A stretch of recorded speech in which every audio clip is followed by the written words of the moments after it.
So my name's James Bundy. I'm directing Richard III, and it marks for me a really special return to Ashland because early in my career I appeared here in the 1988 and 1989 seasons in the acting company, um, and uh, and on the outdoor stage in 1988 in Twelfth Night and Love's Labor's Lost.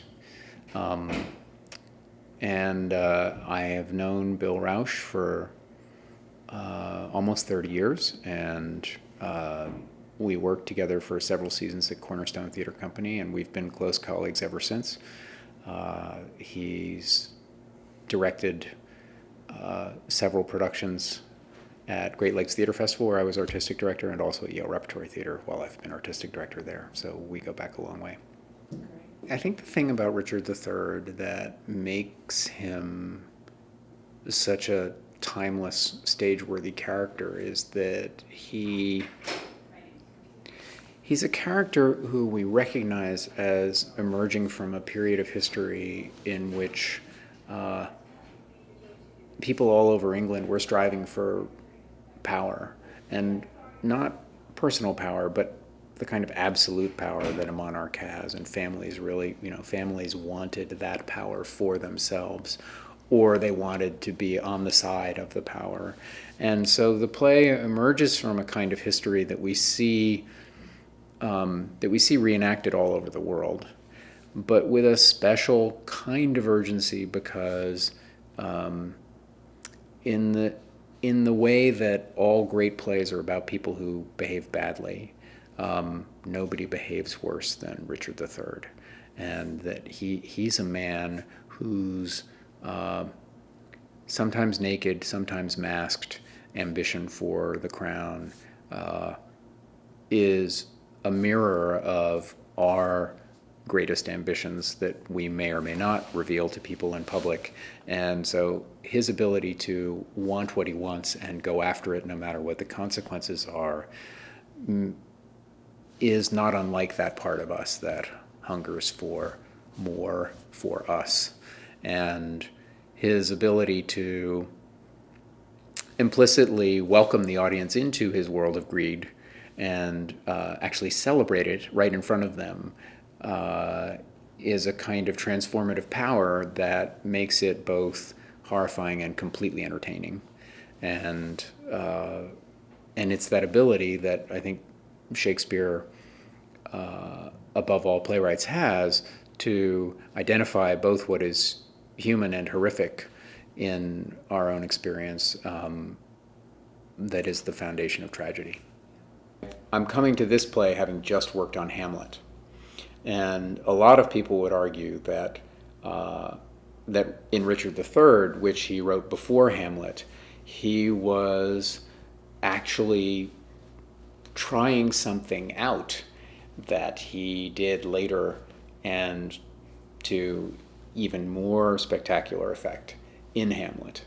That the Richard III is a figure who is pretty clearly not on the side of the angels, whereas Hamlet can engage the audience in some deeper questions, perhaps more ontological questions, and arguably Shakespeare couldn't have written that had he not known what he was capable of, had he not sort of demonstrated to himself what was theatrically possible in Richard III. Well, Richard III is more, Hamlet has it's an interesting comparison because Hamlet is put in an extraordinarily bad position by the ghost of his father, where he either has to reject his father or kill his uncle. And so he knows that, he is cooked. His goose is cooked at that point. Whereas, and Richard III, in a way, so Hamlet is cooked because he's caught between two horrible choices, two unsustainable choices. Richard isn't caught between two unsustainable choices. No. Right? Richard is actually, he's arguably negotiating wanting to be, his desire to be at the pinnacle of society and have the crown, and his sense that he has no part in society. As he says in Henry VI, Part 3, I have no brother, I am like no brother. And so it's arguably a portrait of a sociopath. And I don't think any of us would argue that Hamlet is a sociopath. So the question is, and there have been, throughout history, there have been many sociopaths who have enormously charismatic qualities. So it's interesting to think about the actual history of Britain in this period and what Shakespeare chose to write, because he pretty clearly, one of the simplest things he did is he compressed the history enormously, and he selected the facts that presumably he deemed most stage-worthy. So, and there are people who will argue that the play is a piece of Tudor propaganda, and that Shakespeare knew who he was writing for, and he was buttering up the royal family at the time that he was writing it. Be that as it may, what's exciting, one of the exciting things to consider when you come to working on the play is observing what the history is and observing how Shakespeare toyed with it, and how that actually serves to either propel the play forward in a more inherently theatricalized way, so that we go within the space of 3 acts. We have the entire 10 years of Edward IV's second reign as king. It actually feels, in stage time, I think it feels like a matter of days.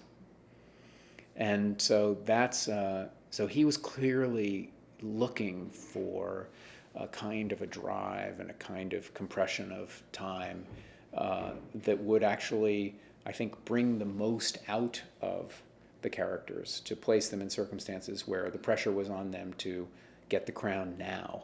In the case of Richard, how quickly can I do away with my brother and my other brother and my brother's children? And that drive is, I think, part of what makes the play such a theatrical juggernaut.